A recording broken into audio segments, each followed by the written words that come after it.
신생 각 나라에서 비행기 문을 닫는 승무원들. 중국, 我们一生注定是沧桑，古今来要笑着走。 캐나다,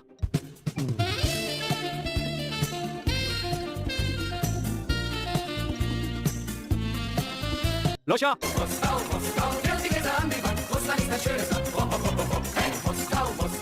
미국, 필리핀, 나사 빠진 놈들.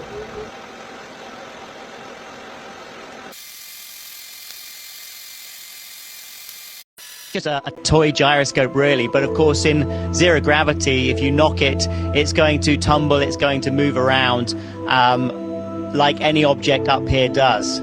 However, if I get this spinning, just give me a second.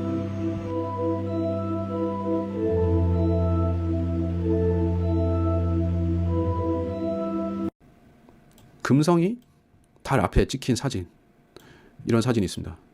달 앞에 금성이 찍힌 사진이 있어요. 구체지구에 따르면 지구와 달 사이에는 어떤 행성도 없지 않습니까? 금성은 이 사이로 들어올 수가 없습니다. 근데 금성 일식을 비롯해서 뭐 금성 일식은 상관없다고 해도 금성이 달 앞에 있으면 안 되는 거예요.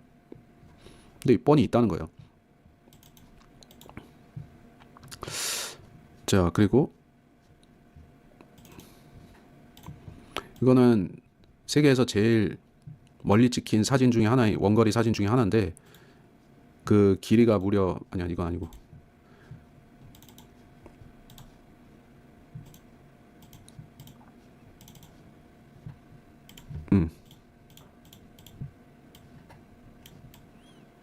443km 밖에서 찍힌 사진입니다. 산을 찍은 건데 3,867m 높이의 산을 찍은 겁니다. 443km면요. 이거는 이 산 정상도 안 보여야 돼요. 근데 산이 온전하게 다 보이고, 그리고 산이 지구 공률에 따라서 뒤로 누워 있지도 않습니다. 똑바로 서 있고 정상적으로 찍히고 있어요. 이게 제일 멀리 찍힌 사진 중에 하나입니다. 그 시카고 스카이라인 호수 너머보다 더 멀리 찍힌 거예요. 이 시카고 스카이라인은 이거는 이 평평지구가 둥근 지구를 디벙크하는 아주 대표적인 사례 중에 하나인데 이 미국 방송에서는 이걸 신기루 현상이라고 덮어버렸죠. 앵커가 신기루라고 덮었는데 지구 공률로는 말이 안 되고, 근데 이건 신기루가 될 수 없다는 겁니다. 그 신기루라는 말 자체가 사기지만은 어쨌든 지구 공률에 따르면 이 거리 바깥에 있는 도시 전경은 뒤로 넘어가서 누워 있어야 됩니다. 비스듬히 건물이 뒤로 넘어가 있어야 돼요. 근데 다 똑바로 서 있고 건물 밑도 정상적으로 가지런히 보이고 있습니다. 삐뚤어져 있지 않아요. 지구 공률이 맞다면 건물이 뒤로 넘어가 있어야 됩니다. 비스듬하게. 근데 다 똑바로 서 있어요. 일자로. 애초에 말이 안 되는 겁니다. 이렇게 찍힌 것도 말이 안 되고 이걸 신기루라고 하면서도 이런 현상은 전혀 설명할 수가 없는 거예요. 평평하니까 무조건 평평하니까 그러니까 멀리 있어도 똑같이 찍히는 거예요. 그러니까 인도도 우주 개발하고 뭐 달 탐사한다고 하죠. 찬드라호가 이제 가서 찍은 건데 이거는 풍자한 겁니다. 헐리우드, 발리우드. 영상을 보면 더 웃긴데 이거 완전히 이 게임 그래픽 화면을 만들어 놨어요. 한 90년대 게임 그래픽이요. 60년대나 70년대 미국이 이 정도 한 거는 그 큐브릭의 공헌도 있지만은 상당히 그 영상 조작 기술이 발달했는데 인도는 이게 안 되다 보니까 완전히 저질 영상이 나와 버렸습니다. 근데 이제 환호하는 거는 똑같아요. 눈이 썩었는지 이런 걸 보면서 실제인 것처럼 환호를 하고 있습니다. 중국의 창어도 마찬가지고 조작 기술이 많이 떨어집니다. 그러니까 포토샵을 이제 나사로 가서 좀 연수를 받아야 될 것 같아요. 포토샵의 최고 귀재들이 나사에서 있는 것 같습니다. 그래서 월급을 많이 받으면서 조작에 연영 없이. 자, 지구가 이렇게 돌고 있어요. 적도면에서 속도가 무려 얼마냐면은 이 적도면에서 1650km per hour입니다. 마하 1.65, 마하 1.6이에요. 전에 좀 잘못 알고 있었어요. 적도면에서 마하 1 정도인 걸로 알았는데 그게 아니에요. 마하 1.65예요. 그리고 이게 이제 둥근 지구, 구체지구 원리에 따라서 위로 가면 조금 줄어들어요. 그래서 이제 북극권으로 올라가면 시간당 830km가 되는데 그래도 이거는 비행기 날아가는 속도고 마일 0.65면은 이거는 그 전투기 나는 속도예요. 그러니까 이 적도면에 있는 사람들은 상시 전투기 타고 하늘을 나는 그 비슷한 느낌으로 살고 있는 겁니다. 웃기는 거예요. 근데 이 속도감을 느끼는 사람들은 수십억 명한테 물어봐도 아무도 못 느꼈다고 합니다. 사람들이 수십억 년 동안 이렇게 계속, 아니 수십억이 아니라 진화론에 따르면 최소 수만 년 동안 사람들은 지구상 이런 팽팽팽팽 도는 지구에 살았는데도 그 속도감 때문에 현기증을 느껴서 잘못된 사람이 아무도 없어요. 그 자체가 사기죠. 그러니까. 그리고 이거는 이게 어디야? 이게 아마 화성인가? 화성이야, 화성. 무인 우주선이 갔다는 거예요. 여기 화성에. 화성.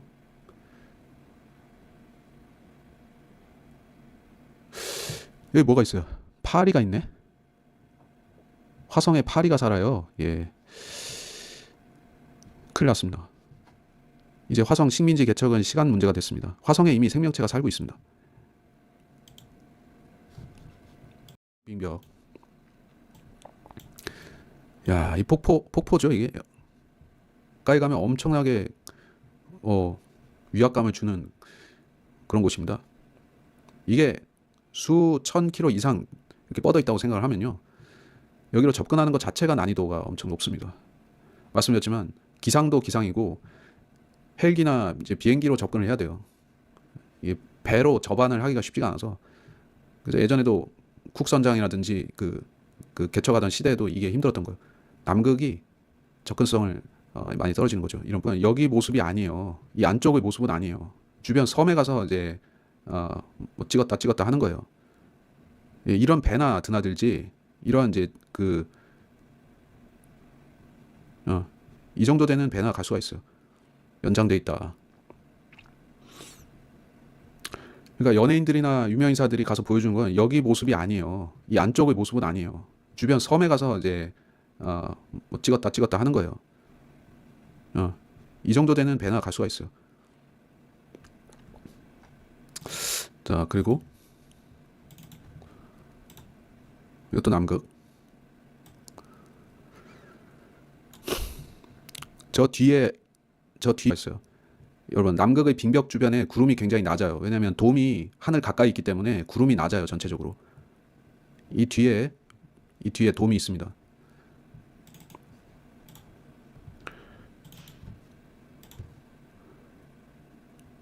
가까이서 보니까 굉장히 높죠. 여기 올라간다는 거는 참, 예.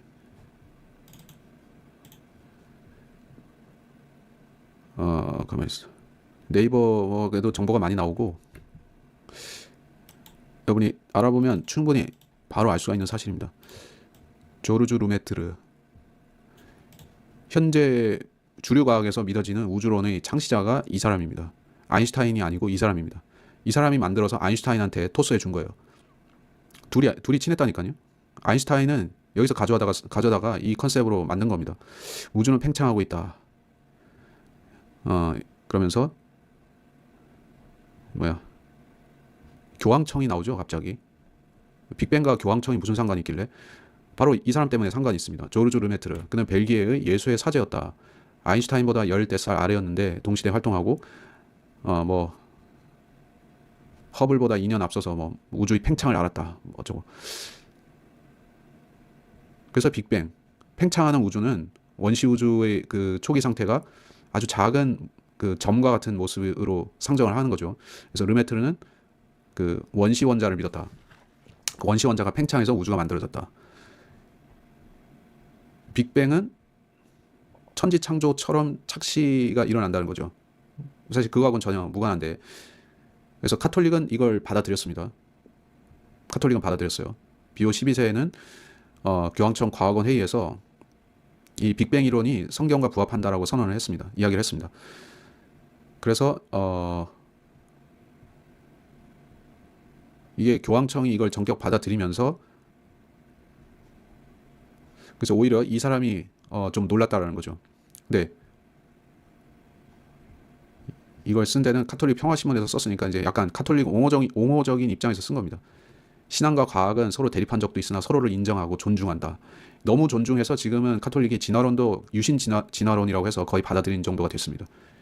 이거는 그보다 좀 앞에 있었던 사실이고요. 지금은 데이아르 드 샤르댕이라고 유신 진화론이 이 르메트르 시대에 나오기 시작했었는데 그때 카톨릭은 그 유신 진화론까지는 안 믿었어요. 근데 한 3, 40년 전부터는 유신 진화론도 카톨릭이 수용하고 뭐 빅뱅에 관해서는 이미 수용한 지 오래고 그런 상태입니다.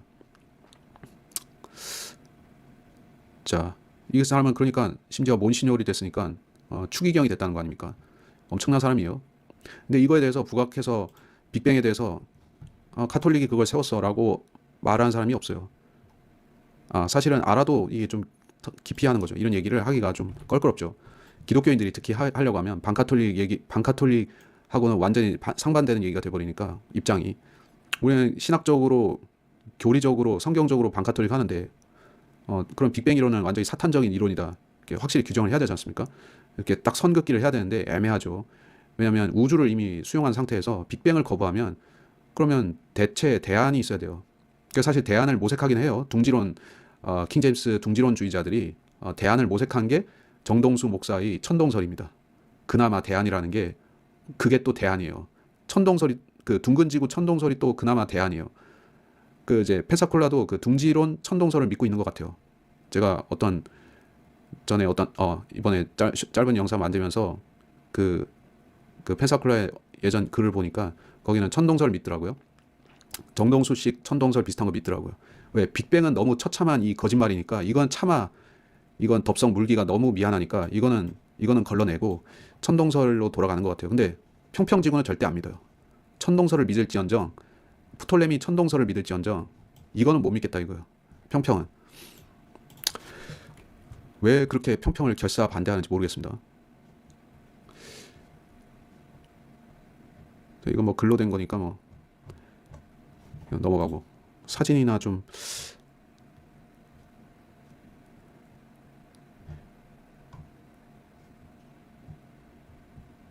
나무 위키에도 있고 이미지 여기 이 양반하고 나이 차도 꽤 나는 이제 서로 영향을 주고받은 사이다. 그렇게 주장하죠. 어디 보자.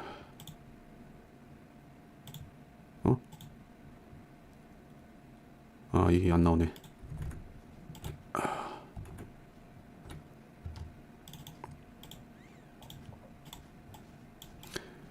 우주는 138억 년 전 빅뱅으로 탄생하여 지금까지 팽창을 계속하고 있다. 우주가 팽창한다는 사실을 발견하면서 시작된 빅뱅 이론은 점점 발전을 거듭하여 우리는 이제 우주의 나이를 정확히 셈할 수 있게 있으며 미지 영역인 우주의 미래가 어떻게 나갈지도 예측할 수 있게 되었다. 빅뱅. 이게 과학이 되기까지 공헌한 사람들의 자랑스러운 예수의 추기경님이 나오고 있습니다. 사실 이 허블 이 사람도 되게 구린 내가 많이 나는 사람인데 뭐 그거는 여기서 중요한 거는 이자니까 두 명의 과학을 참칭한 20세기 최대 사기꾼 두 명입니다. 이 아인슈타인은 사실 이 사기의 죄질로 보면 르메트르보다 더 나쁜 놈이긴 한데 미화도 많이 됐고 근데 이 사람 르메트르는 이 사람은 별로 안 알려진 약간 그 뭐랄까 다크 템플러 같은 존재라고 할까. 그러니까 아인슈타인은 알려진 악당이고